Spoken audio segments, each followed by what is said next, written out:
साथियों जय हिंद। कैसे हैं आप सभी। आपका अपने YouTube channel target online study में बहुत बहुत स्वागत है। साथियों आज से हम अपना नया चैप्टर सेटिंग अरेंजमेंट या इसे ही हिंदी में क्या कहते हैं, बैठक व्यवस्थीकरण, क्या कहते हैं बैठक व्यवस्थीकरण, इसको देखते हैं। बहुत ही अच्छे तरीके से आपको समझा रहा हूँ। कोशिश करूंगा कि एक ही बार में आपको समझ में आ जाए, और यदि आप लोग पहली बार में अच्छे से समझने की कोशिश करेंगे तो हो सकता है कि पहली बार में ही आपके समझ में आ जाए। ज्यादा हार्ड चैप्टर नहीं, बहुत इजी चैप्टर है। इससे बहुत बेसिक से क्वेश्चन आपके एग्जाम में पूछे भी जाते हैं। तो साथियों चलिए स्टार्ट करते हैं। बैठक व्यवस्थीकरण में, किसमें, बैठक व्यवस्थीकरण में, बैठक व्यवस्थीकरण। इतना याद रखिएगा, जितना कुछ समझाया जा रहा है वो आप पहले समझ लीजिएगा जरूर, ताकि आपको सवाल लगाने में बहुत आसानी हो। मेन बात, आप सवाल तभी लगा पाएंगे जब इसको समझ लेंगे जो हम समझाने जा रहे हैं। तो वीडियो को बिल्कुल स्किप मत कीजिएगा, तभी आपके समझ में आएगा। तो चलिए देखते हैं। इसमें प्रमुख रूप से 3 बातों को देखते हैं। सबसे पहले पहली बात क्या है, इसमें क्या होता है कि जैसे मान लीजिए आपको पंक्ति में बैठाना है। पंक्ति मतलब जो लाइन टाइप की होती है, आप जानते हैं जो लाइन होती है उसे ही क्या बोला जाता है, पंक्ति बोला जाता है। अर्थात जैसे ये हो गया, इसमें आपको बैठाया जाएगा। ठीक है, मान लीजिए कैसे बैठाया जा रहा है, पहले देखिएगा। ऐसे इस तरीके से आपको बैठने के लिए बोला गया। आप एक समूह में कई लोग हैं, इस तरीके से बैठने को। इसमें किसी एक व्यक्ति को नहीं बोला जाता है कि वो ऐसा बैठा है या वैसा बैठा है। ठीक है, इसमें एक से अधिक व्यक्ति रहते हैं तभी ये सवाल बनता है। तो क्या होता है, इसमें इस तरीके से बैठा दिया जाता है। पहला टाइप देखिएगा, इसमें इस तरीके से बैठाया जाता है। आप ये डिपेंड करता है कि आपका दायां और आपका बायां, आप अपना दायां बायां जानने के लिए सबसे पहले आपकी मुख की दिशा जरूरी है कि आपकी मुख की दिशा किधर को है। जब तक वो नहीं पता रहेगा तब तक आपको दायां बायां पता नहीं चलेगा। तो देखिएगा, आप जब चित्र बनाते हैं, अपनी कॉपी में बनाते हैं, तो यदि चित्र मतलब इसकी जो दिशा है इधर को बना रहे हैं, ऊपर की ओर। ठीक है, इसकी दिशा, मुख की दिशा किधर को बना रहे हैं, यदि ऊपर की ओर बना रहे हैं, अर्थात प्रश्न में बोला गया कि उत्तर की ओर उत्तर की ओर है इनका मुख, तो इस तरीके से बनाएंगे। तो मैंने आपको दिशा दूरी परीक्षण वाले चैप्टर में ही बता दिया था। क्या बताया था कि यदि आपका मुख उत्तर की तरफ है तो जो आपका ऐसे खड़े हो जाएंगे, तो जो ये दाया और ये बाया है, वही इस चित्र में बैठे हुए जितने भी लोग होंगे उनका दाया बाया हो जाएगा। कैसे, देखिएगा। जैसे आपने मुख उत्तर की ओर बनाया या ऊपर की ओर बनाया, आप जानते हैं ऊपर उत्तर दिशा होती है। तो यदि आपने मुख उत्तर दिशा की ओर बनाया है या उसमें दिशा नहीं बताई गई, तो आप बना दीजिए ऊपर को। ठीक है, इससे क्या होता है कि आपको समझने में आसानी होती है। यदि वो दिशा की बात नहीं करेगा कि किस दिशा में उनका मुख है, तो ये ध्यान रखिएगा आप उत्तर की ओर बनाइए ताकि आपको आसानी हो सवाल लगाने में। तो देखिएगा, यदि आप ऊपर को बना देते हैं तो आपका जो दाया होता है वही इन सभी का दाया हो जाता है। ठीक है, और जो आपका बाया वाला होता है वो इन सभी का क्या हो जाता है, बाया वाला हो जाता है। तो इससे क्या होता है कि हमें अपने ऊपर लेकर समझने में आसानी होती है। ठीक है, तो ये रहता है हमारा पहला टाइप। इसमें सवाल इस तरीके से पूछे जाते हैं कि एकदम दाएं कौन सा है, एकदम बाएं कौन सा है। आपको कंडीशन दी जाएगी, उसी पर आपको चित्र बनाना है। अब दूसरी कंडीशन की बात की जाए कि किस तरीके से सवाल और भी आ सकते हैं, तो दूसरी कंडीशन में आपको एक वृत्ताकार बैठना होता है। कैसे, आपका जो समूह होगा, जो लोगों का एक समूह होगा, वो एक वृत्ताकार तरीके से बैठा होगा। जैसे मान लीजिए आपके पास, अब आपके पास जो सवाल है उसमें 4 लोगों की बात की गई है, वो ताश खेल रहे हैं। ठीक है, जैसे उसमें ये बताएगा कि उनका मुख अंदर की ओर है, या वो इस तरीके से सवाल देता है जैसे वो ताश खेल रहे हैं, या वो बोलेगा कि एक मेज के चारों तरफ बैठे हैं। तो मेज के चारों तरफ है तो नाश्ता करने या कुछ करने बैठे हैं, तो आप भी जानते हैं कि मेज के चारों तरफ बैठने का मतलब उनका मुख अंदर की ओर होता है। जैसे ये मेज है मान लीजिए, तो मेज में जब वो बैठेंगे तो अंदर की ओर मुख करके बैठेंगे, नाश्ता कर रहे हैं या कुछ भी कर रहे हैं, पढ़ रहे हैं या कुछ कर रहे हैं। आप ये तो होगा नहीं कि ये इधर को मुंह करेगा, बाहर को मुंह करेंगे। आपका जो सामने वाला है वो दूसरी तरफ मुंह किया हुआ है, आप दूसरी तरफ मुंह किए हुए हैं, ऐसा तो रहेगा नहीं। जब किसी टेबल के या मेज के चारों ओर बैठेंगे तो मुंह किस तरफ को रहेगा, अंदर की ओर रहेगा। उसी तरीके से आपको वो या तो बताएगा कि ताश खेल रहा है, तो अब ताश खेलने में मुंह एक दूसरे की तरफ ही होते हैं। ये तो होता नहीं कि दूसरी तरफ को मुंह है, दूसरी तरफ को मुंह है। तो देखिएगा, इसमें क्या होता है, आप यहां से पकड़ लीजिएगा, जो नीचे बनाएंगे, जो नीचे वाला व्यक्ति रहेगा। जैसे यदि वो कहीं से भी सवाल में, आप कहीं से भी नहीं उठा सकते हैं, कोई दिक्कत नहीं है, लेकिन प्रॉब्लम होती है क्या, समझने में थोड़ा दिक्कत हो जाती है। तो आप यहां से बनाना स्टार्ट कीजिएगा जब वृत्ताकार बनाना होगा। जब आपको वृत्ताकार में मतलब वृत्ताकार मैच के या ताश खेलने के या और भी बहुत सारे हैं, उसमें जब आप वृत्ताकार देख रहे हैं कि वृत्ताकार वो बैठ रहे हैं, एक वृत्त की तरह बैठ रहे हैं, मतलब वृत्ताकार पथ पर बैठ रहे हैं, तो ये ध्यान रखिएगा कि आप नीचे से बनाना प्रारंभ कीजिएगा। इससे क्या होगा, हमने बताया कि ये जो ऊपर को मुख रहता है ये समझने में आसानी होती है, क्योंकि ये हम अपने ऊपर लेके समझ सकते हैं।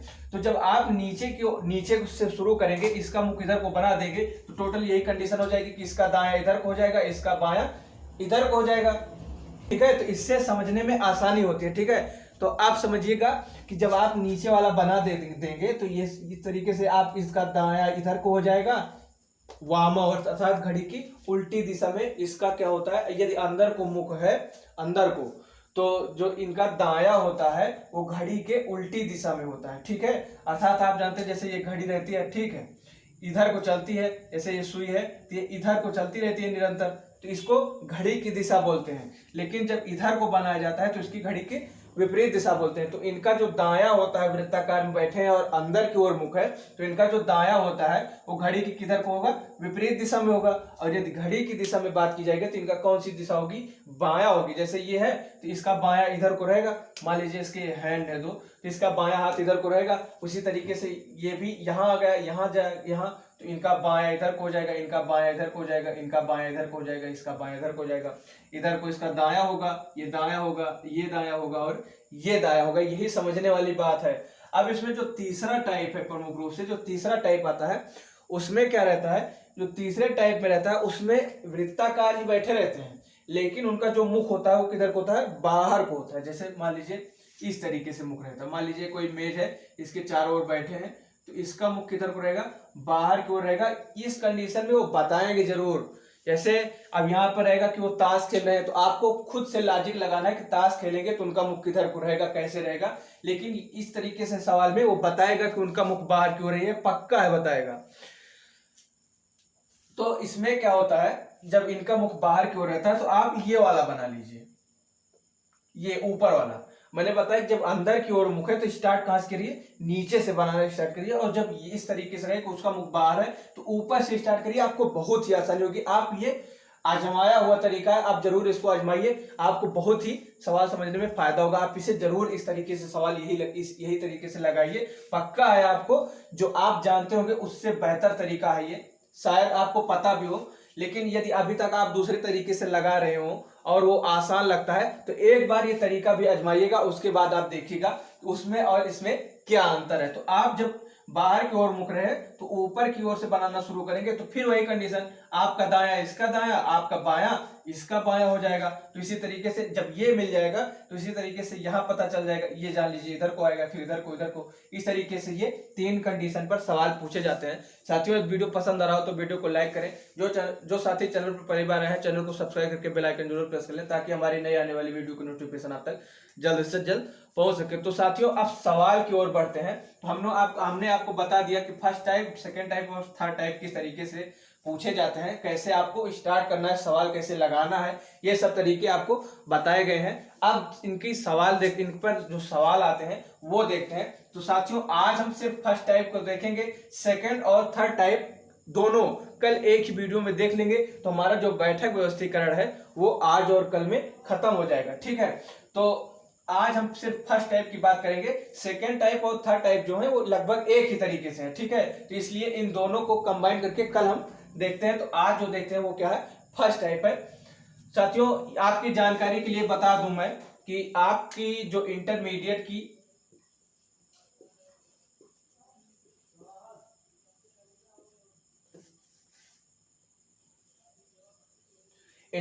फिजिक्स क्लासेज हैं वो सुबह 7 बजे से अवेलेबल है। कितने बजे, 7 बजे आ जाती हैं। और जो रीजनिंग की आपकी कंपटीशन की क्लास है रीजनिंग, ये सुबह 11 बजे आती है। ठीक है, और जो मैथ की क्लास है मैथ कंपटीशन, ये शाम को 4 बजे आती है। आपको समय जरूर नोट कर लेना है, क्योंकि जब तक आप समय को नहीं देखेंगे तब तक, और ये मत किया करिए कि शाम को बैठिए और एक साथ सभी वीडियो देख लीजिए, ऐसा कभी मत करिएगा, क्योंकि वो ज्यादा हो जाता है। आप थोड़ा थोड़ा, आप दिन में, आप उसके बाद इवनिंग में, दोपहर में, इसी हिसाब से आप अपनी तैयारी करते रहिएगा। जो साथी इंटर में है वो भी तैयारी शुरू कर दे इनकी कंपटीशन की, यदि वो भारतीय सेना में जाना चाहते हैं, क्योंकि आप जानते हैं कि बहुत ही जल्द भारतीय सेना में आम नागरिकों की भी भर्ती होने वाली है। खाका तैयार हो रहा है, जल्द ही मंजूरी मिल जाएगी सरकार से। ठीक है, अभी तो सिर्फ आदेश आया कि आप इस पर हमको विचार अपने उपलब्ध कराइए कि इसके क्या फायदा है क्या नुकसान है, तो अभी उस पर विचार किया जा रहा है। और अगर ऐसा होता है तो बहुत ही बढ़िया बात है। जो साथी आर्मी की तैयारी कर रहे हैं उनके लिए बहुत ही अच्छी बात है। जैसे कुछ लोगों का होता है किसी प्रॉब्लम की वजह से भर्ती नहीं हो पाते हैं, तो उन लोगों के लिए बहुत ही अच्छी वो रहेगी। लेकिन ये एक बात याद रखिएगा, इतना कंफर्म है कि उसमें पहले लिखित परीक्षा होगी। तो यदि आप अभी इंटर में हैं तो आप लिखित परीक्षा की तैयारी शुरू कर दीजिएगा अभी से, तभी आपको उसमें जाने का मौका मिलेगा। और यदि आपके पास जैसे आप किसी भी भर्ती की तैयारी करें तो इसको एक बार जरूर देखिएगा, आप अभी से ही पढ़ते रहिएगा। ठीक है, चलिए देखते हैं, सवाल देखते हैं। तो जो हमारा फर्स्ट टाइप है उसका सवाल देखेंगे किस तरीके से आता है।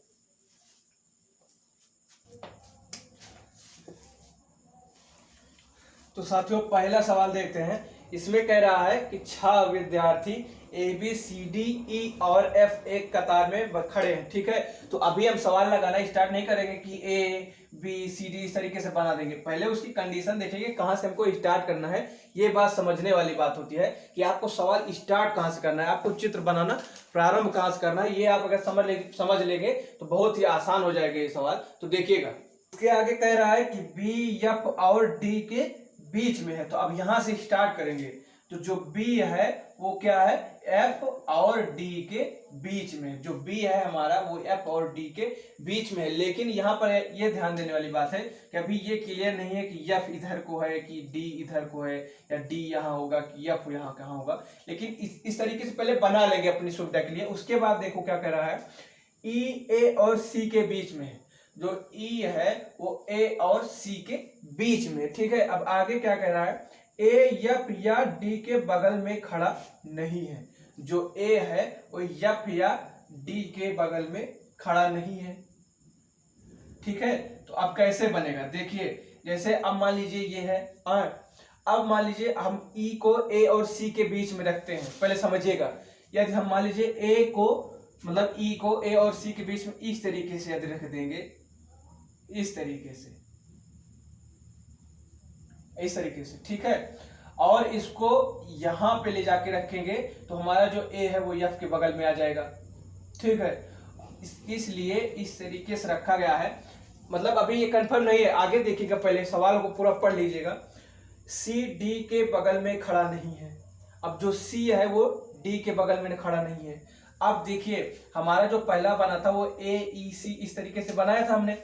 उसमें सवाल में क्या कह रहा है कि जो A है वो F और D इन दोनों में से किसी के भी बगल नहीं है। ठीक है, और जो अगली कंडीशन बता रहा है जो C है वो D के बगल नहीं है। तो अब इसमें क्या कहने का मतलब है उसका, जैसे जो A है वो यहाँ पे नहीं रखा जा सकता, क्योंकि यहाँ पे क्या है, D है और A D के बगल नहीं होना चाहिए। और ये वाला भी यहाँ नहीं रखा जा सकता, क्योंकि जो C है वो A के D के बगल नहीं रह सकता। तो देखिएगा ऐसी कंडीशन में हम क्या करेंगे, इस चित्र को उठा के यहाँ रख देंगे। ठीक है, पहले और आगे सवाल देख लेते हैं। बताएं कि F निम्नलिखित में के कौन से जोड़े के बीच में है। तो क्या होगा, अब इसको यदि यहाँ रख देते हैं CEA। ठीक है, इतना तो आप अपने आप से सोचना पड़ेगा, इसके लिए कोई भी ट्रिक नहीं है, कोई भी जुगाड़ नहीं है। इतना आपको अपनी तरफ से सोचना पड़ेगा कि कहाँ पर कैसे रखा जाएगा। मैंने आपको एक बार बता दिया है, अब आप इसी में समझ लीजिए कि कैसे क्या लगाना है। देखिए अब एक बार फिर से आपको कंडीशन दिखाता हूं पूरी। तो सवाल में क्या कह रहा है, सवाल में ये कह रहा है कि 6 विद्यार्थी ABCD एक कतार में है। ठीक है, कतार में हमारे हो गए हैं। फिर बोल रहा है B, F और D के बीच में, जो B है वो F और D के बीच में हो गया है। फिर बोल रहा है कि A, F या D के बगल में नहीं है। A जो है वो हमारा F और D के बगल में बिल्कुल भी नहीं है, ना यहाँ पे है ना यहाँ पे है।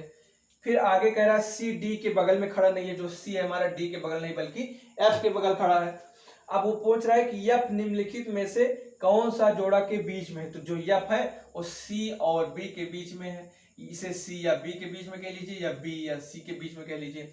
तो हमारा ऑप्शन क्या हो जाएगा, पहला ऑप्शन सही हो जाएगा, B और C के मध्य में है। B और C के मध्य में है, तो हमारा पहला ऑप्शन क्या होगा, सही होगा। साथियों समझ में आ गया होगा। अब अगला सवाल देखते हैं, इसी पर दूसरा सवाल देखते हैं क्या है कैसे। तो अगर दूसरे सवाल की बात करते हैं, ठीक है साथियों, ये पहला सवाल समझ में ना आया होगा तो कमेंट कर दीजिएगा, कल हम फिर से इसको बता देंगे। आप इसको जरूर लिख दीजिएगा कि हमको समझ में नहीं आया है, ये समझ में ना आया हो तो, और समझ में आ गया हो तो दोस्तों के साथ जरूर शेयर करें। अब साथियों ये सवाल कह रहा है कि A B C D E F G और मतलब एफ और जी उत्तर की ओर मुंह करके एक कतार में खड़े हैं। अब इसमें आपको बता दिया है कि उनका मुख किधर को है, उत्तर को है, तो हमको इसी तरफ को इनका मुख हर हाल में बनाना है, ठीक है, उत्तर को बनाना है। कितने लोग हैं, ए से लेकर जी तक हैं, तो कितने हो जाएंगे, 7 लोग। तो 3 4 5 6 और 7 लोगों को हमने बना लिया जिनका मुख किधर को है, उत्तर की ओर को है, ठीक है।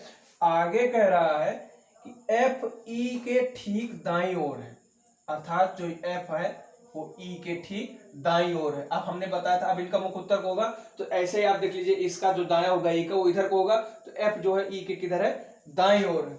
आगे कह रहा है सी बी और डी का पड़ोसी है, अर्थात जो सी है वो बी और डी के मध्य में है, तभी तो पड़ोस में होगा यार। जब सी को हम बी और डी के मध्य बनाएंगे तो उसका पड़ोसी हो जाएगा। आगे कह रहा है वह व्यक्ति जो डी के बाईं ओर तीसरा है एक छोर पर है। अब यहां पर समझने की बात है, डी के बाईं ओर एक छोर आएगा तीसरे स्थान पे, तो 1 2 और 3 समझिएगा। जो डी और मतलब डी के दाईं ओर तीसरे स्थान पे क्या आएगा, बाईं ओर तीसरे स्थान पे क्या आएगा, एक छोर आएगा। तो आप सबसे पहले डी लिख लेते हैं, यहां पर डी लिखेंगे तभी तो तीसरे तो और एक छोर पर आएगा यार, ठीक है। अब आगे देखिएगा, ई जी के दाईं ओर चौथा है, जो ई है वो जी के दाईं ओर क्या होगा, चौथा होगा। अब उसने बताया था कि जो सी है वो डी और बी का पड़ोसी है, तो इसको ऐसे ले जाकर यहाँ पर जब हम लिख देते हैं इस तरीके से। आगे कह रहा है कि ई जी के दाईं ओर चौथा है, ठीक है। अब हमको अगर यहाँ ई लिख देंगे या यहाँ ई लिख देंगे तो वो चौथे स्थान पे नहीं आएगा, ठीक है। अगर यहाँ पर ई लिख देते हैं तो हमारा इस तरीके से बैठ जाएगा, और क्या हो जाएगा, ई के बाईं ओर चौथे स्थान पर क्या बोल रहा है, जी, तो 1 2 3 और चौथे स्थान पर क्या आ जाएगा, जी आ जाएगा, ठीक है। अब क्या बचा था हमारा, ए से जी तक थे, तो इस पर क्या आ गया, ए आ गया, अपने आप आ जाएगा। जो बचा स्थान है, जो बचा व्यक्ति है वो आराम से उसी स्थान पर बैठ जाएगा। तो देखिएगा एक बार कंडीशन चेक कर लीजिएगा, एफ ई के ठीक दाईं ओर है, जो एफ है वो ई के ठीक दाईं ओर है, ठीक है। इधर को दाया होता है और इधर को बाया होता है, तो एफ ई के ठीक दाईं ओर है, हो गया। सी बी और डी का पड़ोसी है, जो सी है वो बी और डी के मध्य में है, इसका कहने का मतलब वह व्यक्ति जो डी के बाईं ओर तीसरा है एक छोर पर है, अर्थात 1 2 जो तीसरे स्थान पर रहेगा डी के, वो कौन सा है, वो छोर है, ठीक हो गया। ई जी के दाईं ओर चौथा है, मतलब 1 2 3 4, ई से 1 2 3 4 गिन लेंगे और कौन सा हो जाएगा, जी हो जाएगा। तो अभी सवाल में पूछ क्या रहा है वो देखिएगा, ये पूछ रहा है ए कौन सा स्थान पर है, तो ऑप्शन के हिसाब से करेंगे, ई और डी के बीच में गलत, एकदम बाईं ओर इधर होगा गलत, एकदम दाईं ओर, तो ए इधर वाला दाईं है तो एकदम दाईं ओर वाला ऑप्शन हमारा सही हो जाएगा, एकदम दाईं ओर, तो ऑप्शन नंबर 3 हमारा सही हो जाएगा, ठीक है साथियों।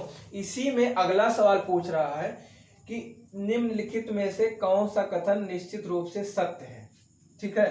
तो जो सत्य है उसको आपको बताना है। तो ये पूछ रहा है डी सी के ठीक बाईं ओर है, जो डी है वो सी के ठीक बाईं ओर है, एकदम पहला ही हमारा सही हो जाएगा, क्योंकि जो गलत हो जाएगा, मतलब पहला गलत हो जाएगा, सॉरी, डी सी के ठीक बाईं ओर है, ये गलत है क्योंकि डी जो है सी के दाईं ओर है। ई ए और एफ के बीच में है, जो ई है वो ए और एफ के बीच में नहीं है, क्योंकि एफ जो है वो ई और ए के बीच में है। आगे कह रहा है सी बी के ठीक बाईं ओर है, जो सी है वो टी बी के दाईं ओर है, ये भी गलत हो जाएगा। जो जी ए के दाईं ओर 5वें स्थान पर है, तो यहां से गिन लेंगे 1 2 3 4 5, तो क्या कह रहा है कि जी ए के दाईं ओर 5वें स्थान पर है, ये भी नहीं सही होगा, ठीक है। तो इसमें से कोई भी ऑप्शन सही नहीं होंगे, इसमें से कोई नहीं वाला ऑप्शन आपका सही हो जाएगा। अब इसी में अगला सवाल देखिएगा, निम्नलिखित में से कौन सा सी के बाईं ओर है, सी के बाईं ओर की बात की जा रही है, जी बी और डी, जी बी तो है लेकिन डी नहीं है। जी और डी, जी तो है लेकिन डी नहीं है। डी, ई, एफ और ए, इसमें ये भी नहीं होगा क्योंकि डी उसके दाईं ओर है। केवल बी, ये भी गलत है क्योंकि बी और जी दोनों हैं। इनमें से कोई नहीं वाला ऑप्शन हमारा सही हो जाएगा क्योंकि सी के जो बगल है, जो बाईं ओर है, वो बी और जी है। ठीक है, अगला बताना है कि बी का पड़ोसी कौन है। तो बी का पड़ोसी हमारा कौन सा है, एक सी है और एक जी है, तो पहला ही ऑप्शन सही हो जाएगा क्योंकि सी और जी है। ठीक है, तो इस तरीके से आपके सवाल हो गए पहले टाइप के। तो पहले टाइप का वीडियो यदि आपको पसंद आया हो साथियों तो कमेंट जरूर करें। यदि कोई भी दिक्कत है तो उसको भी आप कमेंट में जरूर लिखें। यदि वीडियो पसंद आया तो लाइक करें, दोस्तों के साथ ज्यादा से ज्यादा शेयर करें, और जो साथी चैनल पर पहली बार आए हैं चैनल को सब्सक्राइब करके बेल आइकन जरूर प्रेस कर लें ताकि हमारी नई आने वाली वीडियो की नोटिफिकेशन आप तक जल्द से जल्द पहुंच सके। साथियों मिलते हैं अगले वीडियो में, तब तक के लिए जय हिंद जय भारत।